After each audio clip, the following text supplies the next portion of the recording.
Olá, boa tarde a todos. Meu nome é Emília Vieira, eu sou a CEO e cofundadora da Casa de Investimentos.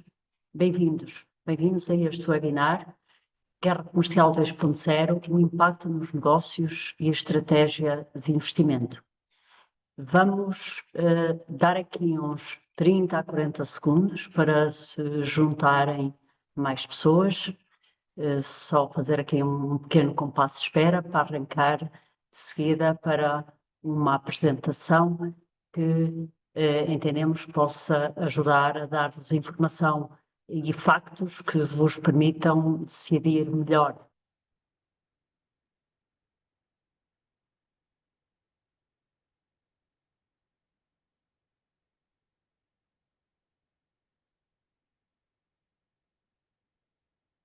Bem-vindos a todos. Nesta apresentação, eu estou acompanhada com o Paulo Miguel Leite.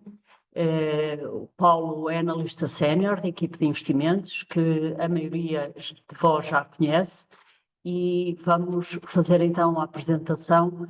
E porquê, primeiro, porquê este webinar? Na última Assembleia Anual de Clientes, no passado dia 22 de fevereiro, em Braga, mostramos-vos que este gráfico que estão a ver agora poderia ser o regresso da volatilidade. E porquê? Este é o segundo mandato do presidente Trump. Habituámos-nos durante o primeiro mandato a ver volatilidade e, de alguma forma, antecipávamos que pudesse regressar a grande volatilidade. É o seu estilo de governar, o país mais poderoso do mundo, e por isso o título que demos à Assembleia deste ano foi mesmo Volatilidade, Oportunidade para Investidores Pacientes. Porque nós olhamos normalmente para a volatilidade como uma coisa má, porque se estivermos investidos, recua a nossa riqueza, momentaneamente desce, é marcada em baixo, quanto mais não seja no extrato bancário, ou no extrato da Casa de Investimentos, neste caso, e de facto, a verdade é que nos traz e pode trazer grandes oportunidades, não só para aquele dinheiro que possa estar parado e não está investido, mas também a nós, dentro da carteira de investimentos, para podermos agir. Este gráfico mostra que desde 1980, em grande parte dos anos, nós tivemos recuos consideráveis. Por vezes, e como veem, os recuos aparecem aqui num ponteado a vermelho, os recuos para valores altamente negativos, por exemplo, 87, em que o mercado recuou durante o ano para um máximo de 34%, sendo que fechou o ano a subir 2%, como veem aqui na barra bege em cima. Quando olhamos para a bolha tecnológica, em 2000, nós tivemos 3 anos consecutivos de recuos, mas com quedas muito maiores em 2001 e 2002, sendo a recuperar ainda dessas quedas. Tivemos depois, em 2008, uma queda muito grande, o mercado fechou a cair, mas com uma queda muito menor, e, como vemos, também em 2020, o mercado teve um recuo durante o ano de 34%, tendo vindo fechar a subir 16%. Este ano, e até há cerca de 1h30 atrás, estávamos a perder no ano 19%. Digo há 1h30 atrás porque há muito pouco tempo o senhor presidente dos Estados Unidos anunciou que iria manter em stand-by as tarifas por 90 dias, exceto à China.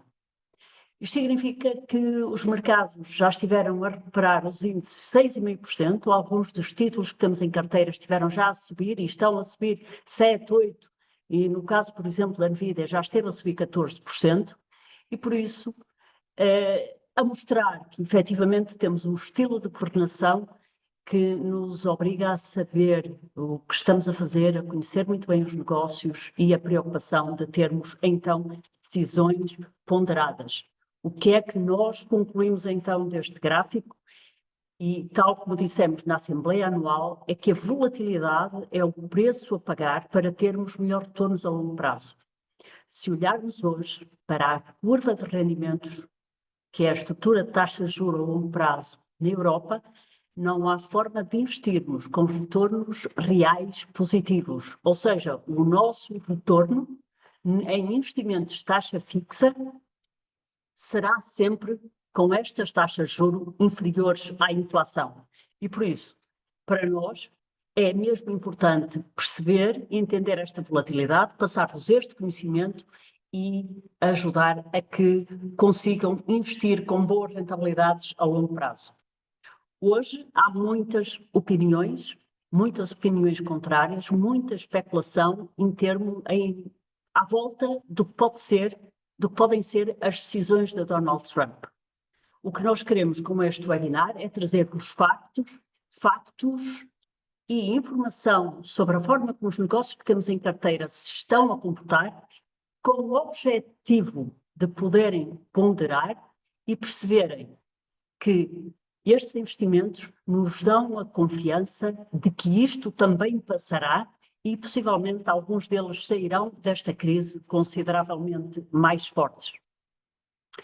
Acreditamos profundamente que falar convosco com transparência, com total clareza, ajuda a criar uma relação de longo prazo e a que consigamos proteger melhor a riqueza e potenciar para que tomem decisões ou decidam reforçar as carteiras, se tiverem essa disponibilidade, para que possam aproveitar este saldo. Da mesma forma que compramos as calças de ganga que gostamos, ou as sapatilhas que gostamos, quando cotam com menos 20% ou 30% no preço, é importante também que consigamos aproveitar descontos em negócios extraordinários, e muitos deles, nomeadamente na área tecnológica, que é sempre a primeira a cair, os descontos são ainda maiores. Portanto, este é um momento que achamos que, como sempre, o nosso papel não é especular, o nosso trabalho é perceber, é ler, é para aquilo que nos pagam, é para lermos, para termos um vasto conhecimento sobre aquilo que se está a passar,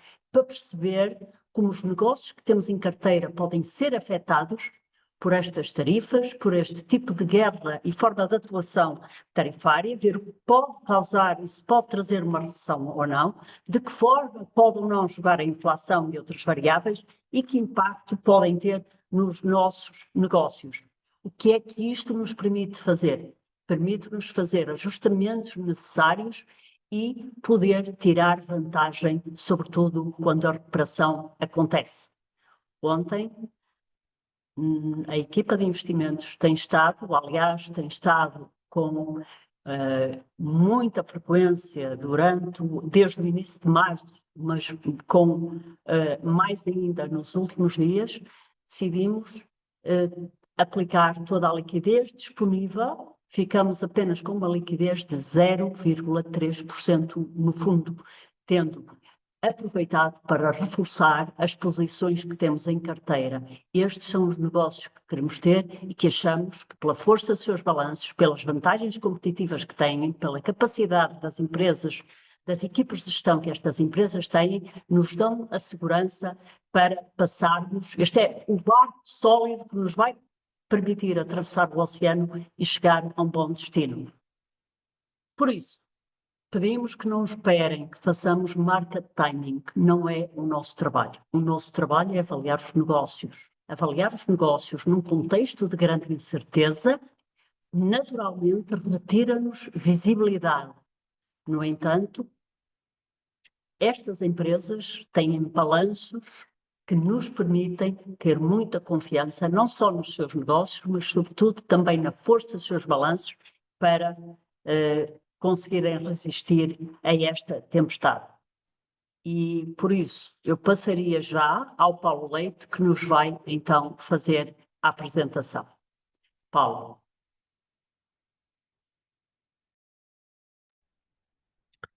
Muito obrigado, Emília. Muito boa tarde a todos. E, de facto, eu queria começar por falar um pouco do que são tarifas, que impacto é que estão a ter e que impactos é que podem vir a ter futuramente, tanto nos mercados como na nossa carteira de investimentos. Foi um período difícil, já tivemos, obviamente, períodos negativos em termos de performance. Temos que conviver com esta volatilidade exatamente como a Emília já referiu. Este mês de março e o início de abril significou perder os ganhos que tínhamos acumulado ao longo de 2024, mas queria também reforçar que continuamos a manter uma total confiança naquilo que são as posições, os negócios que temos em carteira e a sua capacidade de prosperar a médio e longo prazo. O que são tarifas? Tarifas, enfim, penso que todos já estarão muito mais conhecedores do tema ao longo das últimas semanas. Nunca ouvimos falar tanto de tarifas nas nossas vidas e, de facto, as tarifas são simplesmente impostos sobre bens importados de outros países. Portanto, é o agravar o custo de trazer um bem de outra nacionalidade e que, na prática, acabam por ser impostos sobre o consumo, e que principalmente recaem sobre os nacionais do país que as aplica. Quais são os objetivos? Tipicamente, há quatro objetivos mais relevantes. Um deles é reduzir déficit de balança comercial, quando um país compra demais ao exterior e vende de menos, quando vende pouco, a tarifa pode ser uma forma de tentar equilibrar isso. É uma situação, por exemplo, da economia americana, que também há aqui uma leitura errónea da parte do presidente Trump, devido ao facto de que o que permite aos Estados Unidos comprarem mais do que vendem é exatamente o facto de serem o país de reserva monetária a nível mundial, o que lhes permite receber fundos para a aplicação no mercado de capitais. Mas, além do equilíbrio da balança comercial, nós podemos ter razões de estímulo à indústria nacional. Tivemos, durante muitas décadas, muitos países que tentaram erguer indústrias através de tarifas, de forma a criar condições para as indústrias locais competirem durante algum tempo com alguma proteção. Podemos ter tarifas para reduzir a dependência do exterior, pode justificar por razões económicas, por razões de segurança, e as tarifas, acima de tudo, também podem servir para gerar receita fiscal, para aumentar aquilo que é a receita do Estado, cobrando-as como se fosse um imposto sobre o consumo. A verdade é que Donald Trump menciona nas suas razões um pouco todos estes motivos. É difícil de perceber até pelo caminho erróneo e muitas vezes contraditório das suas palavras qual é o mais relevante. A questão da receita fiscal será bastante significativa, até porque os Estados Unidos têm neste momento um déficit orçamental que têm que cobrir e subir as tarifas é uma forma de subir um imposto não admitindo e principalmente dizendo que esse é um imposto sobre terceiros. A verdade é que não é um imposto sobre terceiros. Quem é que paga as tarifas? Essencialmente, podem ser os consumidores, através de preços mais altos. Parte desse efeito pode ser absorvido pelas cadeias de fornecimento, pelas empresas que importam, pelos produtores originais, mas a verdade é que, essencialmente, as tarifas vão cair principalmente sobre os consumidores na forma de preços mais elevados. E esta questão das tarifas é verdade. Já em 2018, o Trump ergueu tarifas na altura sobre a China e sobre algumas mercadorias. A verdade é que os mercados, e eu tenho aqui uma linha temporal daquilo que é o índice global de ações, não atribuíram grande importância aos riscos e às questões das tarifas até março. Em 19 de fevereiro nós estávamos com o mercado em máximos, a subir quase 5% face ao início do ano. Trump tomou posse em 20 de janeiro, anunciou um primeiro bloco de tarifas a 1 de fevereiro, que logo suspendeu passados 2 dias, ou melhor, adiou naquelas que foram as tarifas sobre México, Canadá e China. E, de facto, quando a 4 de março estas tarifas entraram em vigor e se tornaram reais, foi quando começámos a assistir a uma correção dos mercados acionistas, que se agravou profundamente no início de abril, quando tivemos o chamado Dia da Libertação, quando Trump então impôs tarifas retaliatórias sobre todos os países, com uma tarifa mínima global de 10% e tarifas agravadas para alguns países, com uma fórmula que também é ela enganosa e para não dizer verdadeiramente falsa. A verdade é que este anúncio significa um aumento das tarifas nos Estados Unidos para níveis que só vimos no início do século XX, Os Estados Unidos tinham tarifas há cerca de 5, 6 anos de cerca de 1 a 2%. Elas tinham subido já depois de 2018, agora, de facto, ascendem a níveis que podem andar a rondar os 20% dos valores das importações. As estimativas vão desde 18 até 25. Estamos a falar, obviamente, de uma situação muito volátil em que não temos de todo a noção de qual vai ser o ponto final destas tarifas, inclusivamente até que ponto é que as negociações podem ou não conduzir a uma redução deste tipo de tributação. E quais são os efeitos? Há um efeito imediato, que é um efeito de inflação, de aumentar os preços, mas este também, há que perceber, é um efeito temporário. E quando eu digo temporário, é no sentido de que há um ajustamento para cima dos preços, mas a partir daí esse efeito esgota-se, porque depois de os importadores refazerem as suas tabelas de preços, não há razões para subidas adicionais. Portanto, há aquilo que em inglês se diz muitas vezes um efeito one-off. De uma só vez, há um incremento que pode levar a um aumento da inflação de 1 a 2 pontos percentuais, mas esse efeito depois deverá se esbater, portanto, não deverá ameaçar aquilo que são os objetivos de inflação de médio e longo prazo. Mais importantes são os efeitos que tem sobre o consumo e, principalmente, a incerteza que todos estes avanços e recursos está a criar nas empresas e nos particulares. A nível de consumo, obviamente, lançar um imposto significa tirar dinheiro do bolso das pessoas e reduzir o seu potencial para gastar, seja em bens, seja em serviços. Mas eu diria que o efeito mais negativo que pode afetar a economia é mantermos durante muito tempo uma incerteza em relação a que enquadramento vamos funcionar, que tarifas é que vão ser implementadas, se vai haver ou não mais tarifas. E eu diria que reduzir esta incerteza e estabilizar de uma vez a situação seria, de facto, a forma de colmatar todos grande parte destes problemas. Uma nota para o facto de Donald Trump não tem uma latitude ilimitada em relação a esta questão. Ele está a gastar o seu capital político com estes avanços e recuos. Prolongar esta incerteza e estas questões por muito mais tempo vai-lhe custar, porque vai levar a um abrandamento da economia. Questiona-se se poderá ou não haver uma recessão. Eu diria que uma recessão acontecerá de facto se a situação se continuar a arrastar e levar a redução de planos de investimento e a um comportamento muito mais cauteloso da parte dos investidores. Mas uma recessão terá custos políticos tremendos. Há eleições intercalares no próximo ano nos Estados Unidos. Já há alguma dissidência dentro das linhas republicanas e de muitos dos apoiantes de Trump que se estão a demarcar desta linha, percebendo de facto o erro que está a ser feito com esta abordagem. E, portanto, mesmo neste momento, é impossível de dizermos com certeza que vamos ou não ter uma recessão, que afetará sempre temporariamente a economia, mas que é um fenómeno que, infelizmente, com o qual temos que conviver periodicamente.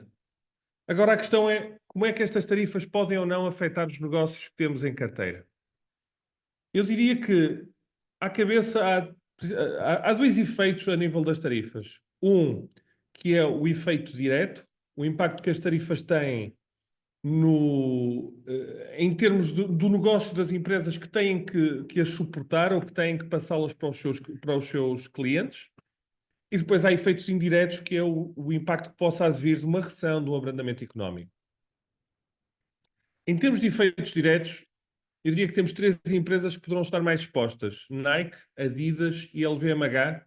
São empresas que comercializam os seus produtos nos Estados Unidos, que têm que os levar para os Estados Unidos e ser sujeitos a potenciais taxas tarifárias. Aqui a Nike, de facto, é a empresa que mais posição tem por causa das 45% das suas vendas serem feitas na economia norte-americana e importadas de geografias asiáticas, como o Vietnã, onde a elevação de tarifas foi considerável.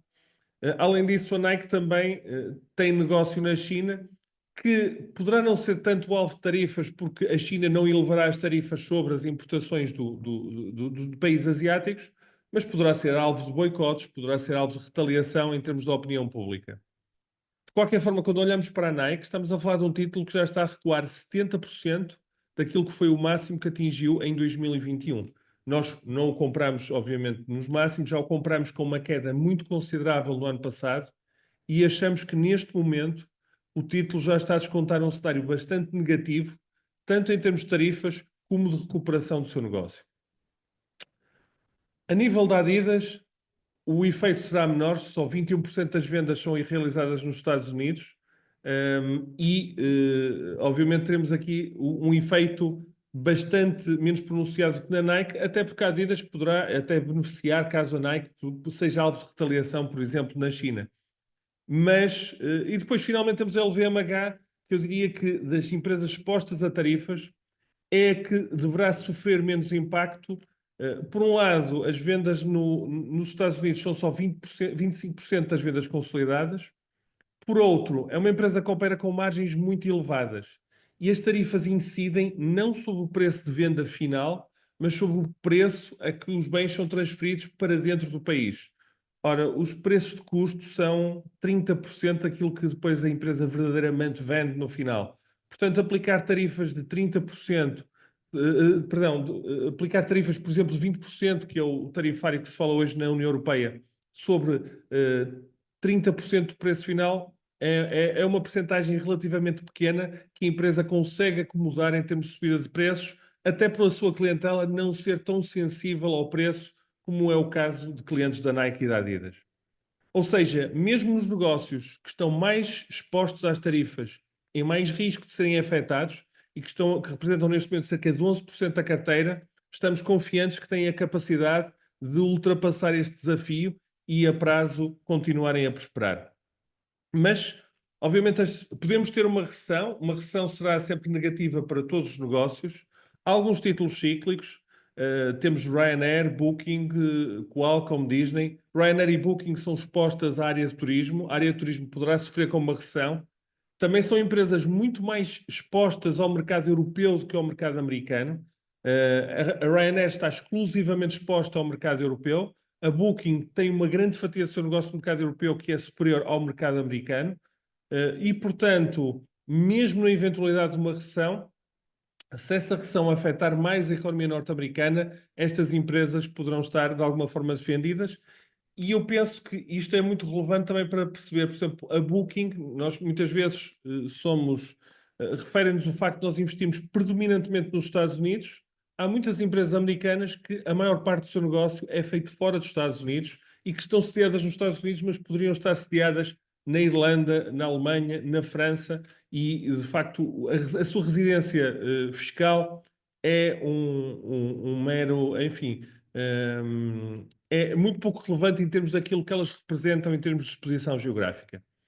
Qualcomm é uma empresa exposta também na área de telemóveis, a Disney poderá sofrer com os parques, mas principalmente são empresas que estão, todas elas neste momento, em níveis de valorização que já descontam bem mais do que uma recessão.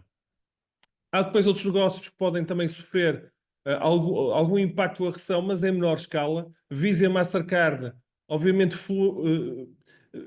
retiram as suas receitas daquilo que são os fluxos de pagamentos, mas a verdade é que elas têm sempre compensado em períodos de recessão as quebras que há em termos de volumes de consumo com o aumento da digitalização de pagamentos e da utilização de cartões. Além disso, há um fenómeno que é uma subida de preços nos Estados Unidos por via das tarifas vai se refletir também nas receitas de Visa e Mastercard. Essas sim, tudo que cobram em termos de comissões são aplicadas sobre o preço final. Portanto, inflação, subidas de preços representam mais receitas para estas empresas. Finalmente, temos a área de tecnologia. A área de tecnologia foi particularmente afetada durante este período de correção nos mercados, mas aqui nós não vemos razões para a penalização que aqui assistimos.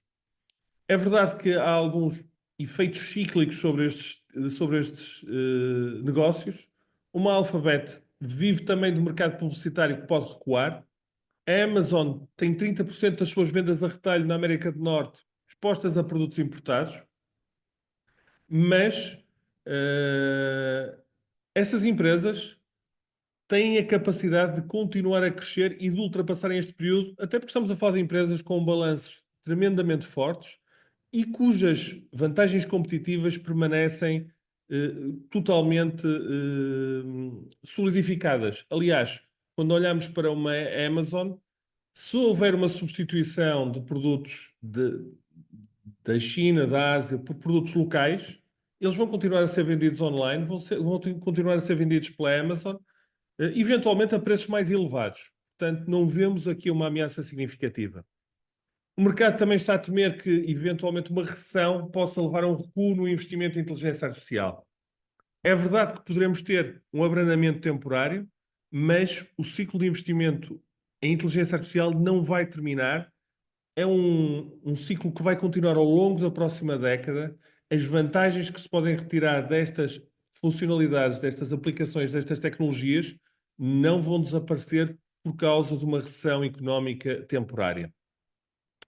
Uma Nvidia poderá sofrer também com o recuo dos planos de investimento.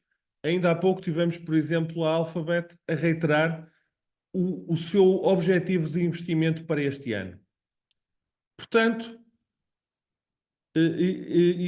em último análise, gostaria uma nota só sobre as ações chinesas. Obviamente, as ações chinesas não estão expostas à questão das tarifas.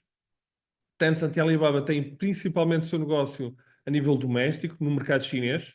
Poderão sofrer com uma recessão da economia chinesa potenciada por causa desta guerra tarifária, mas aqui também estamos a falar de negócios de vertente tecnológica que têm muito menos impacto cíclico do que outros negócios industriais ou de consumo, e em que também vemos uma rápida capacidade de recuperar e de ultrapassar estas questões.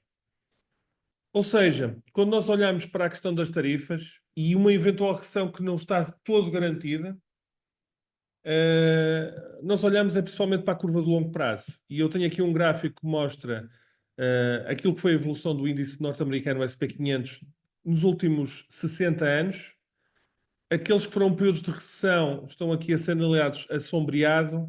Estes períodos de recessão são períodos de correção do mercado, mas, acima de tudo, são períodos curtos e que são rapidamente recuperados, não passando mais do que curtos interregnos nesta longa curva de valorização. E por isso eu ia passar de novo a palavra à Emília, que gostaria agora de acrescentar mais algumas palavras.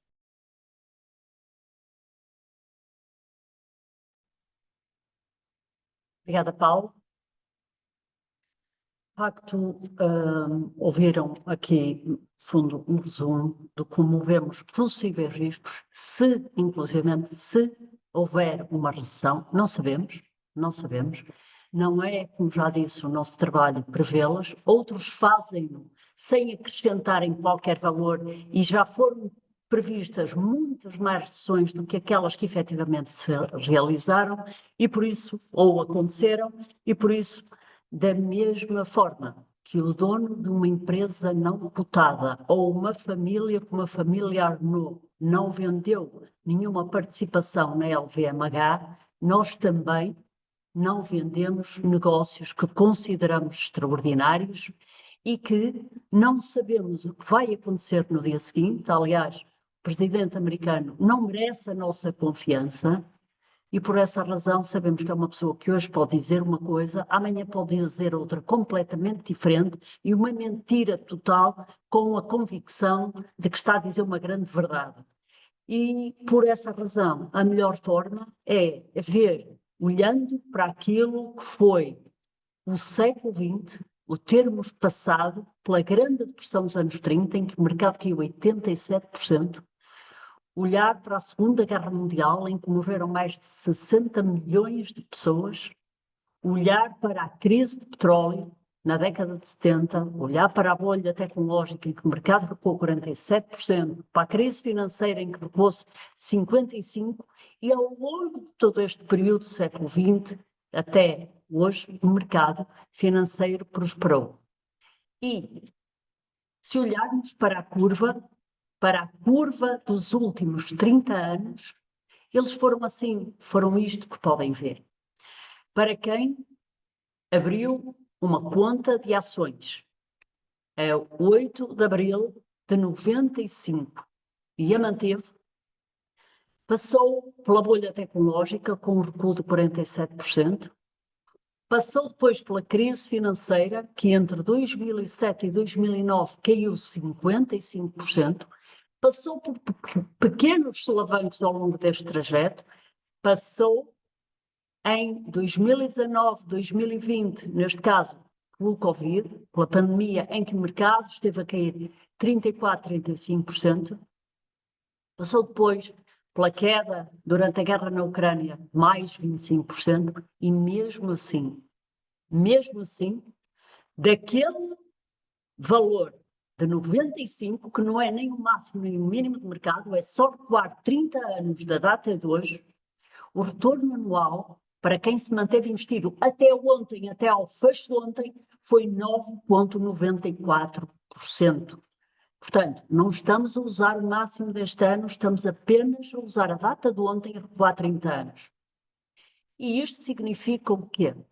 Que nos deixaria imensa pena que os nossos clientes, podendo, e estou a falar de todos os clientes PPR Save and Grow, que basicamente nós pedimos a quem investe connosco que nos deem a oportunidade de os ajudar a enriquecer, de os tornar mais ricos com segurança. É para isso que nós trabalhamos todos os dias, é para isso que lemos vastamente, é para isso que contratamos serviços de análise, é para isso que contratamos entrevistas com peritos, é para isso que nós dedicamos o tempo a ler e a estudar estes negócios e a ver o que estão a fazer os melhores gestores do mundo. O nosso trabalho é ler para vos trazer as melhores decisões de investimento na carteira. O nosso trabalho não é prever o que vai acontecer. O nosso trabalho poderia ser, depois de ter ganho quase 34% em 2023, o ano passado mais 23,4%, chegar ao final do ano e dizer vamos por aqui 10 ou 15 ou 20 ou 30% em dinheiro. Mas não faz absolutamente sentido nenhum. E porquê? Porque ao longo do século XX o dinheiro mostrou que é o pior ativo possível para estar investido, exatamente por aquilo que vemos, que são políticas fiscais que levam a grandes déficits e que fazem com que a única saída possível que os governos têm, sobretudo aqueles que têm a máquina de impressora e que podem imprimir notas, continuem a imprimir e a desvalorizar o valor do dinheiro. O nosso trabalho é estar investido, acreditamos mesmo que é estar investido sempre. Podemos estar investidos com 3 ou 4% de dinheiro disponível, mas nunca contem que estaremos muito mais. Porque este ano, já, olhando para a nossa carteira de investimentos e fazendo a avaliação das valorizações, tal como apresentamos na Assembleia, nós consideramos que tínhamos um título na carteira que poderia estar a ficar caro. É um ativo extraordinário, é Intuitive Surgical, que nos últimos 20 anos deu mais rentabilidade aos seus acionistas do que a Google, deu 29,5%. Nós reduzimos um pouco a posição e já tivemos o cuidado de aumentar, inclusive ontem, reforçando a posição, como fizemos em vários títulos na nossa carteira. Portanto, gostaríamos que também fossem justos connosco, no sentido de perceberem que nós estamos a criar uma casa com uma reputação de longo prazo, de ser grandes gestores e estamos investidos convosco. Nós somos todos participantes do fundo, temos todos o fundo Save and Grow e o vosso futuro financeiro está alinhado com o nosso. Sobretudo, a minha família tem mais de 90% daquilo que é a sua riqueza total investida nesta carteira de investimentos. Pedimos, por isso, que confiem na nossa capacidade de vos acrescentar valor pela via da transparência e de vos dar conhecimento dos factos. Tudo pode acontecer de um momento para o outro no mercado financeiro e também não somos ingênuos em acreditar que a turbulência passou. Às tantas hoje temos aqui uma paragem, mas não fazemos ideia, não conseguimos.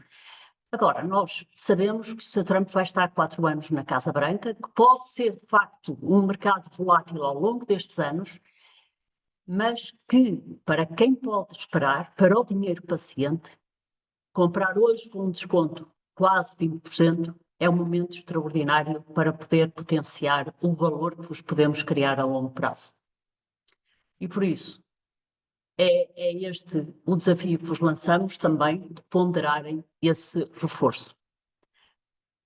Muito obrigada por nos ouvirem. Nós vamos agora responder a algumas questões que nos foram colocadas e o que fizemos para vos passar esta informação foi agrupar por temas as perguntas. Não vamos responder às 30 que nos foram colocadas, porque elas são repetidas e são muito à volta dos mesmos tópicos, mas vamos responder então agrupando em 4 questões maioritárias aquilo que são os nossos pensamentos sobre cada uma das perguntas. Paulo. A primeira pergunta que recebemos, ou pelo menos a primeira que vamos aqui responder, é a seguinte: Warren Buffett já há algum tempo que tem vindo a acumular liquidez, o que lhe permite investir em momentos como este. Porém, a casa de investimentos tem optado por acumular pouca liquidez e usa estes momentos para pedir reforços aos seus clientes. Não poderia a casa de investimentos acumular mais liquidez em momentos mais eufóricos de mercado e investir nos momentos mais pessimistas? De facto, há aqui, na verdade, duas questões que teriam que ser abordadas. Uma primeira é até que ponto é que Warren Buffett está a acumular liquidez por razões estratégicas, defensivas. A verdade é que a liquidez da Berkshire Hathaway tem crescido ao longo dos anos, mas essencialmente a acompanhar aquilo que é o balanço, porque é preciso perceber que a Berkshire Hathaway é, acima de tudo, uma seguradora na sua base. E uma seguradora tem que ter tesouraria, capacidade financeira para fazer parte a responsabilidades de sinistros, de valores de seguros que possa ter que enfrentar. E o Warren Buffett sempre agiu de uma forma extremamente conservadora, com níveis de liquidez muito acima do que aquilo que é necessário. De qualquer forma, em 2024 a liquidez aumentou um pouco acima do normal, mas foi muito mais. E esse movimento é muito mais atribuível a uma venda, à venda da posição da Apple, do que propriamente a uma decisão estratégica de acumular recursos, de acumular valores para investir numa eventual quebra de mercado. Aliás, eu diria que há vários fatores que têm limitado o investimento da Berkshire nos últimos anos. Um deles é a dimensão. A Berkshire Hathaway já atingiu uma dimensão que começa a ser difícil encontrar alternativas. Mesmo quando investe em alguns dos grandes títulos, precisa de semanas ou meses para formar as suas posições. E, portanto, neste momento está quase limitada a fazer ofertas totais sobre empresas num cenário em que o tem feito, obviamente, com muito mais parcimónia e muito mais cautela.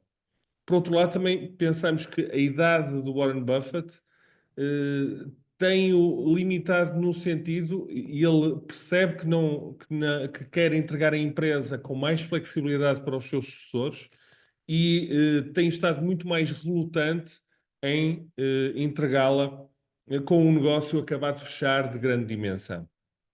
Mas depois, há a segunda parte da pergunta, de facto, porque é que nós não acumulamos liquidez?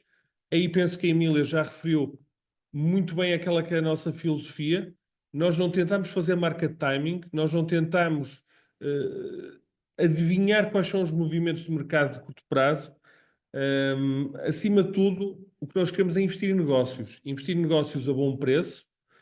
Obviamente, poderemos ter períodos difíceis e negativos como os que vivemos no último mês, mas temos a convicção que é a melhor decisão para nós e para os nossos clientes a médio e longo prazo.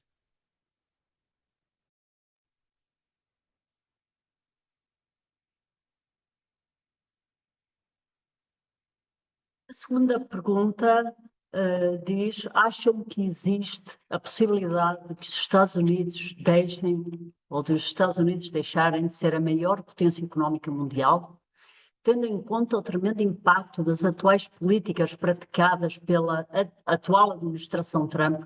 Consideram uma mudança de estratégia de investimento a curto ou médio prazo?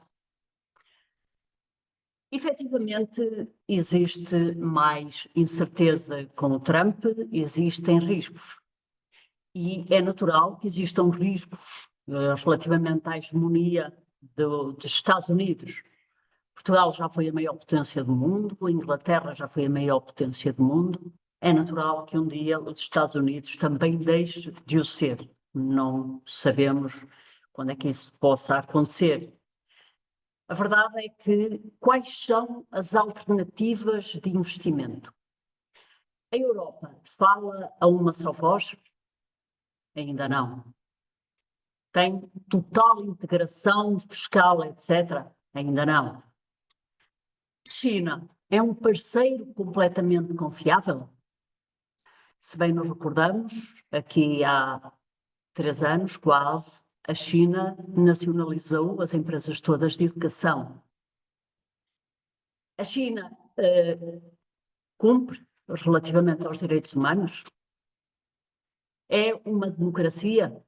Deixava também estas perguntas no ar. Portanto, tendo em conta estas notas, nós iríamos investir onde? Na América do Sul, em África ou noutros emergentes?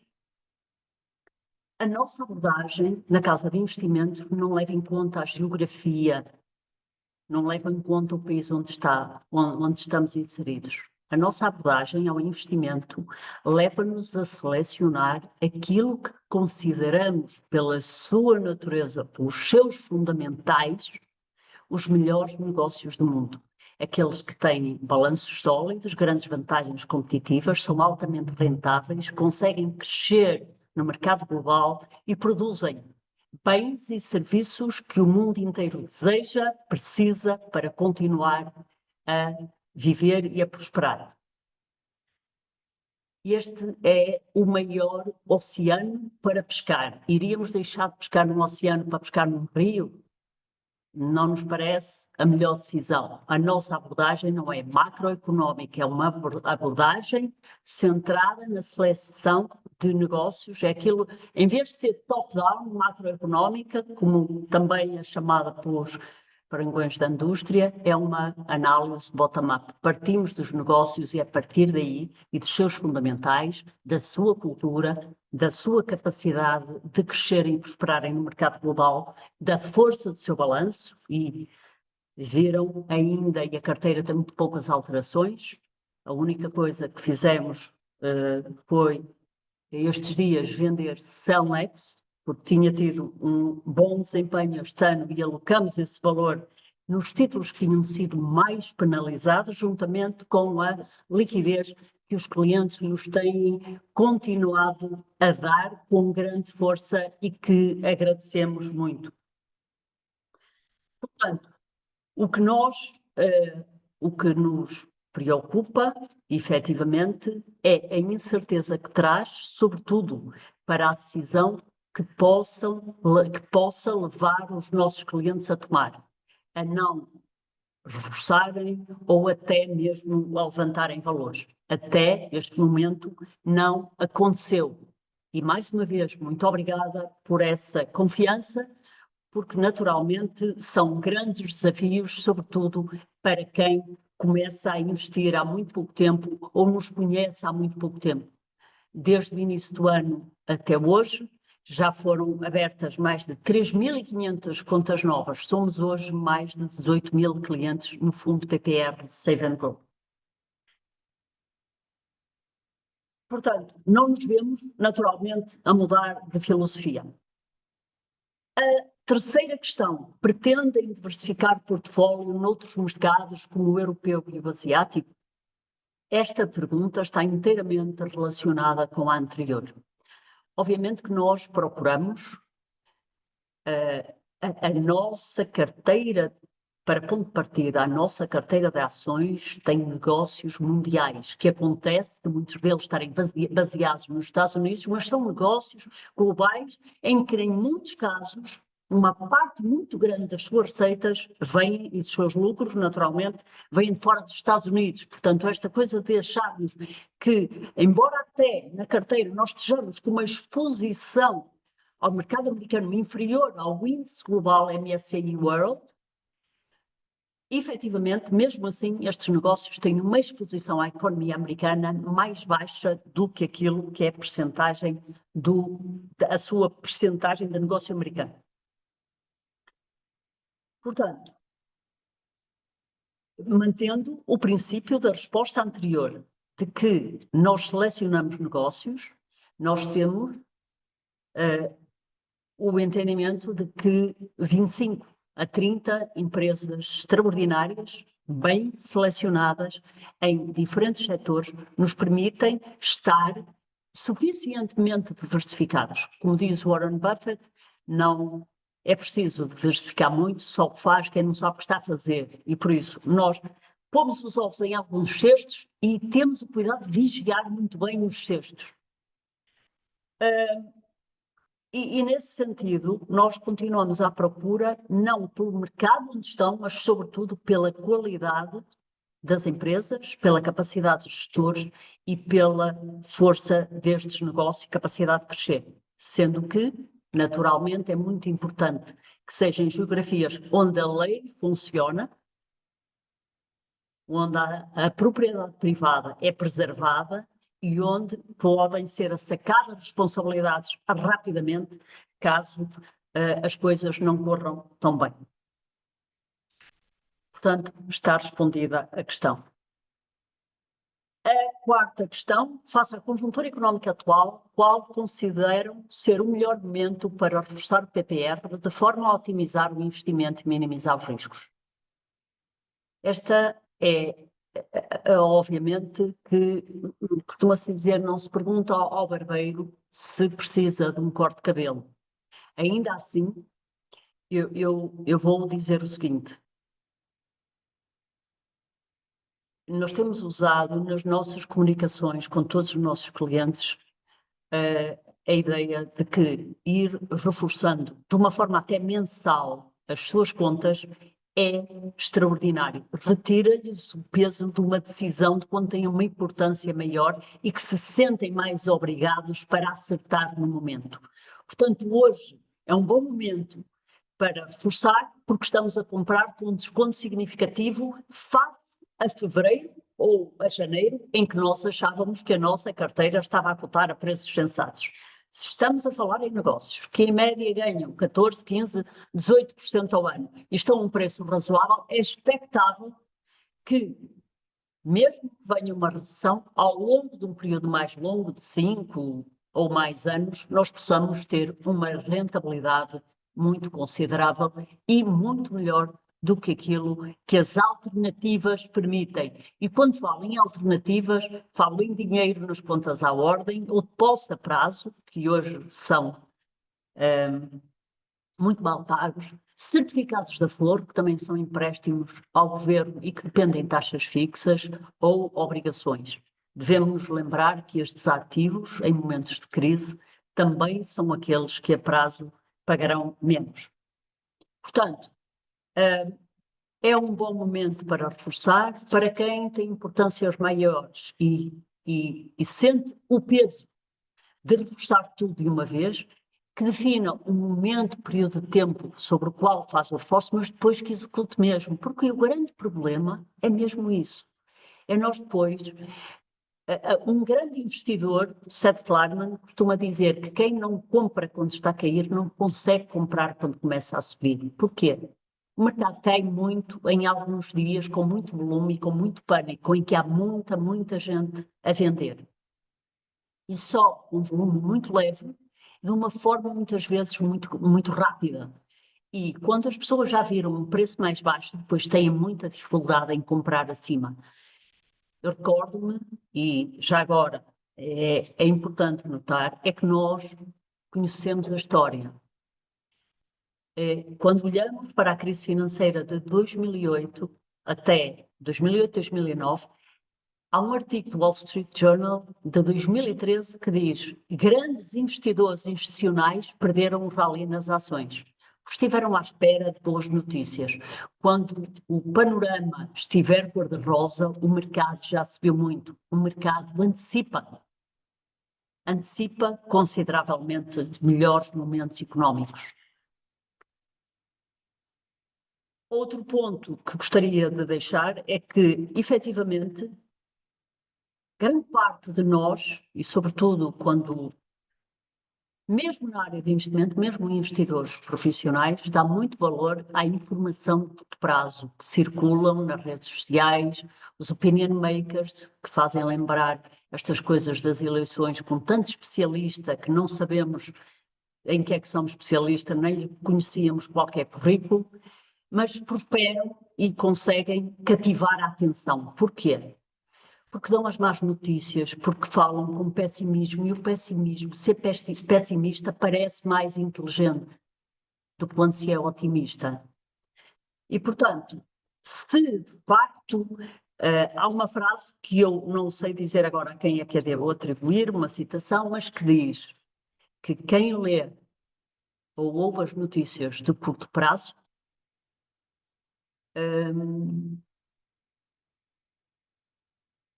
desculpem que me falha aqui a nota, quem lê as notícias do curto prazo fica pessimista e está a olhar para o dia de hoje. Quem lê a história, conhece bem a história e é pessimista, mas quem lê a história e a conhece bem, hoje tem motivos para estar otimista porque vive muito melhor do que há 50, 70 ou 100 anos.